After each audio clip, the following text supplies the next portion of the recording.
There are tons of ways for you to play the games that you love. In fact, if you want to speedrun, there are a bunch of different ways to run your favorite game. Typically, a good place to start is by asking, do I want to run with glitches or with no glitches? After all, every game has glitches, right? Well, not exactly. So one game in particular has been speedrun for almost 23 years, and after tens of thousands of hours and millions of attempts, the run still uses no glitches. Yep, it's Goldeneye for the Nintendo 64. I'm YoBGS, and it's amazing that a game that has been constantly analyzed and optimized over 20 plus years specifically for speedrunning has no glitches. So how? How can a game that was made with 8 people who've never worked on a game before, and one person that had, on hardware that wasn't even the official dev kit for the N64, not be a broken mess? I can feel you typing out your comments, ready to prove me wrong. Just wait a minute, stick with me here. In fact, I'll tell you what, if the run truly is glitchless, I want you to hit the sub button so I know you agree. And if you think I'm full of it, then you can drop your smartly worded comment below and let me know. Basically, we're going to look at the developer oversights and resource allocations that give way to some incredible speedruns, but ultimately zero glitches. Also, I want to shout out Carl Jobst here, because there's no way I could pull off a bunch of the top level tricks in this game, and he was really cool and gave me the okay to use some of his runs, and I absolutely appreciate it. First up is the dam. Now, for the most part, I'm not going to reference difficulty unless the situation requires it. So the only odd thing here is that when you shoot in one specific spot on 00 Agent, you can lure guards in the basement that'll open up a door that otherwise, would take forever for you to open on your own. You're going to see this a lot, by the way. You make a noise, guards are alerted to it, they'll go out of their way to get to you, even if it opens doors that you wouldn't be able to access otherwise. It's a mechanic, sure, and it's a shortcut, but it's not a glitch. The second level is one that sticks out in most people's minds because of how hard it was when you played it casually to go fast. There's got to be some kind of glitch, right, that helps people beat this run just like that. Well, not quite. Now, you definitely need luck in a few spots here, and there is a new mechanic that we're going to talk about, but that's about it. So a big part of Goldeneye speedrunning is this thing called boosting. Basically, when you get hit by guards, it's going to knock you in a specific direction. The purpose being it throws off your aim, makes it harder to shoot guards, makes the game harder in general. Well, for speedruns, you try and get shot in the back because that's going to boost you forward and help you move faster through the level. We're going to get to more on that in just a second, but basically in this level, you need luck. You need Dr. Doak to be in the right spot. You need Trevelyan to be in the right spot as well. Otherwise, you could kill him with an explosion. And because luck isn't a glitch, we're going to go ahead and move on here. The biggest technical aspect of runway speedruns is that concept I mentioned earlier of boosts. You want to move yourself down the runway as quickly as you can. There's also a technique used on the 00 Agent difficulty. It's called the R-lean and the double R-lean. I'm going to explain that more in a little bit, but the TLDR is basically, if you've ever thrown a ball in your life, chances are you'll be able to see why this isn't a glitch. Now, runway is interesting because it could technically use a glitch that was explained in the video that Son of a Glitch did, and basically there's a way to fire tank shots without being in the tank.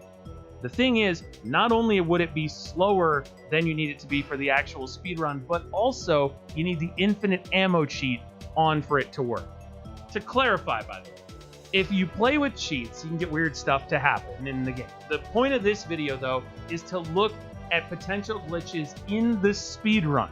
So cheats are, by default, a nose-goes. If you're one of those people who likes the runs that look at the ground, Surface 1 is your friend. Now, because I'm a noob, I don't have to do it. So some of this footage here, you'll actually get to see the level. The main unique tech on all the difficulties involves the grenade launcher. Using it to break the 4 locks at once, it's going to drop you into the bunker. 00 Agent has some other shenanigans like this one here. So when you open a safe, its contents are technically gettable. Basically, if you strafe into it from the side, it allows you to get the contents quicker than waiting for the safe door to get out of the way. Now, you use the key to open the safe to get what's inside it. Seems legit to me. Doesn't seem like a glitch. I always had fun exploring the bunker levels. Unfortunately, there's not much time to explore in this speedrun, and also not much in the way of tech that we haven't talked about other than some incredible execution. This is also where we can talk about like door warping. When Bond has a weapon out, he has size. I think we all do. But when he's switching weapons, the devs overlooked continuing to make Bond have a fixed size. That means he can squeeze through smaller cracks he wouldn't be able to otherwise. I think it's an oversight. It's absolutely an exploit, but it's not a glitch. That's going to come in hugely important in just a minute. You'd think if there was a level that could take advantage of absolute pandemonium, Silo would be the one to do it. I mean, there's tons of guards, there's explosions, it's an enclosed space. However, the tech itself is actually pretty typical. It's a lot of luring guards and trying to use the warp that I just mentioned earlier to get through things that are in the way, but that's about it.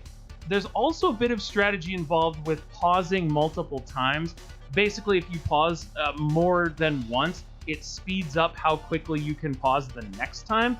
And runners will use these quick pauses to make future pauses faster, but that's about it. Now, if you've made it this far, this is where I sink my own ship. Shit. Next level frigate. Nailed. Anyway, I am going to be using the G word here because that is how the community refers to it, but it doesn't affect the speedrun in any way. So I'm giving it a pass. Basically, it turns out in Goldeneye, if you end the mission at the exact frame that an objective completes, you see your time. It counts for purposes of a speedrun, but it won't save to the cartridge. It is called the time not saved glitch, but is it truly a glitch? Not really. Think about it this way. If you're typing something up on like Microsoft Word and you were to close out of it at the exact same moment that you hit Control S, did the program glitch? No. Basically, the program ended before it knew to save. And that's the case here. The level ended before the game knew to be on the lookout for a completed run, so it doesn't save. But you still see your time, so I don't really think it's a glitch. Surface 2. This is where the R-leans, this is where the double R-leans are going to come into play. Have you ever tried to throw something really far? Like, especially when you were a kid. You do that, like, skip step. Actually, hang on. I gotta move my chair out of the way here because I'm going to try and demonstrate this for you. Alright, so check it out here. The way Bond throws stuff in the typical game is if you tried to throw a ball like this, right? You're not moving your body at all, it's just a basic throw, not gonna go very far. Now the R-lean is a way to make Bond kind of move and throw, which is gonna make it move farther. That's pretty common sense, right? The double R-lean is this thing that you see basically like when you were a kid, you know? You try to throw something really far as I drop everything on the ground, but basically you drop back and he double R-leans and that's how he chucks it even farther.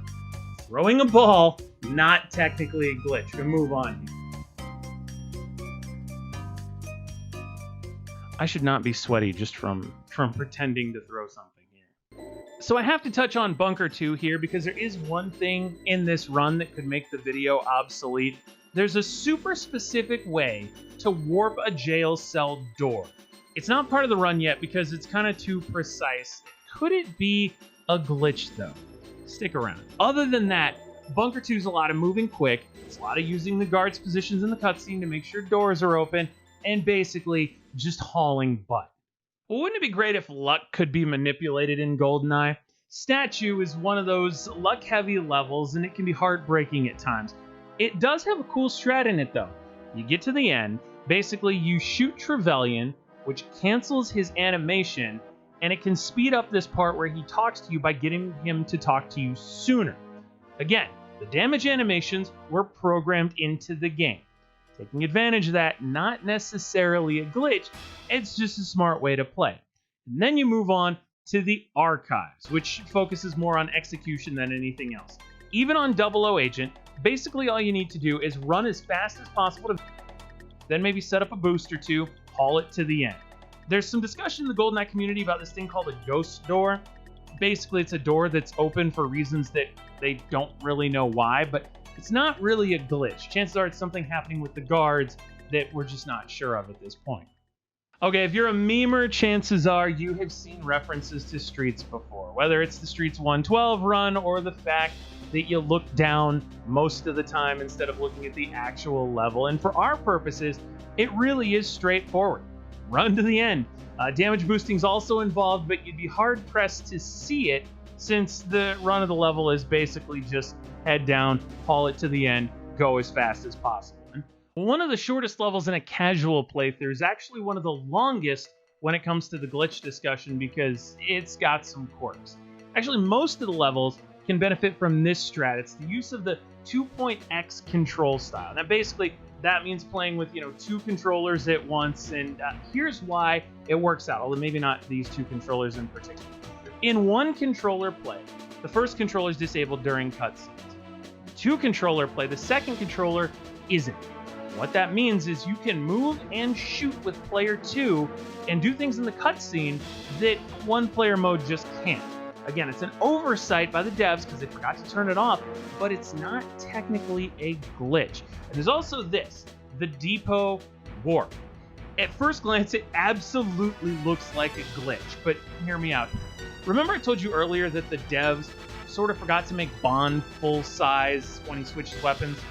It also turns out that in learning to work with polygons, working in 3D, they didn't make every door necessarily come flush with the wall.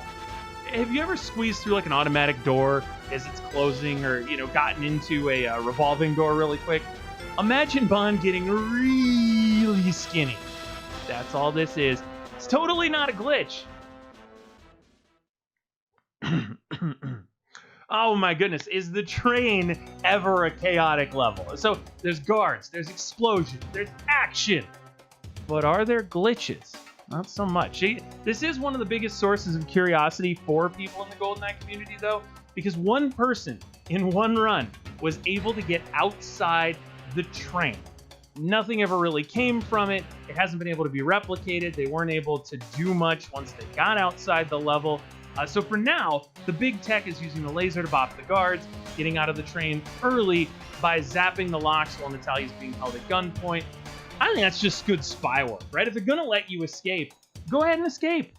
To watch the next level Jungle be played at the highest tier is absolutely a thing of beauty. It's got stealth, it's got precision, it's got a line that you can't really deviate from whatsoever. It's the epitome of do the thing, do it right, and don't screw up. Although of note here is this thing called the ladder warp.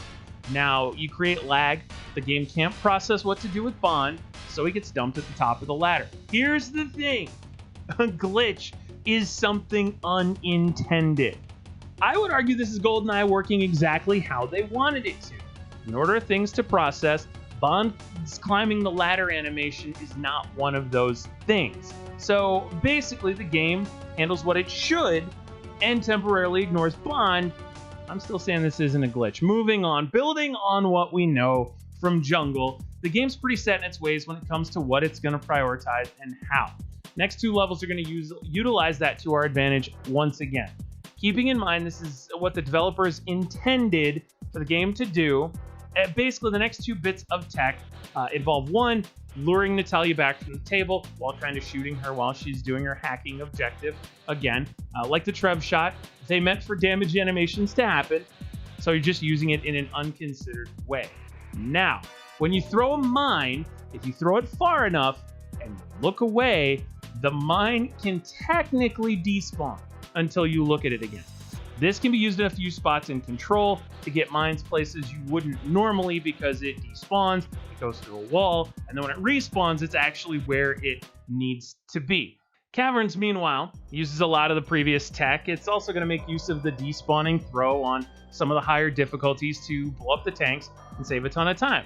What's amazing about the level is that it should be a long one to have to talk about. It's meant to be incredibly hard. But if you're going as fast as you can be, you're judicious with the mines, the tech pretty much just means playing astronomically precise. You know, that little thing of just doing everything absolutely perfect on an incredibly hard level? Yeah, that's about it. Cradle's one of the levels that got me into Goldeneye speedrunning because this piece of new tech was discovered right when I was first starting to kind of find out about speedrunning in general. So in Goldeneye, explosions can cause damage, not just to you, but also to NPC. What that means on Cradle is that there's one spot where Trevelyan is vulnerable, and there happens to be a drone gun that you can blow up. Instead of just doing 1 damage like a bullet would, the full explosive damage can kill him early. And using the explosions to kill enemies is an intended mechanic, not quite a glitch. Arguably the hardest level to live all the way through in this game is Aztec. Why make it harder than you have to by playing all of it, right? So we're going to see a big return to the luring of the guards here in the biggest way yet. You don't have to kill Jaws on this level. You lure the guards the right way and just kind of charge your way through and still be on your way. It may not be the most satisfying of victories to know that Jaws is still lurking out there somewhere awaiting your challenge, but it is legit. The final challenge the game has to offer is unlike any other. You get the golden gun, you kill the Baron, you kill the Baron, you kill the Baron, you're good to go. But in terms of unconventional tech, really nothing here. Basically, you just play the game, go fast, clutch the shots, and you are done. Well, there you have it. The 23-year-old game with a speedrun that has 0 glitches. I told you, every level seemingly introduced its own unique tech to make the runs things of technical beauty to watch. But despite every single thing that has been learned throughout millions of attempts, no real glitches have been found that cut time off the run or make the need to basically have multiple categories in Goldeneye other than the different difficulties. Hopefully, by making this video, some major out of bounds or some major game-breaking glitch will be found in the near future that kind of completely obsoletes this video, but I sincerely doubt it. And until then, I've been YoBGS, and you know I'll see you next time for the Salty Rundown.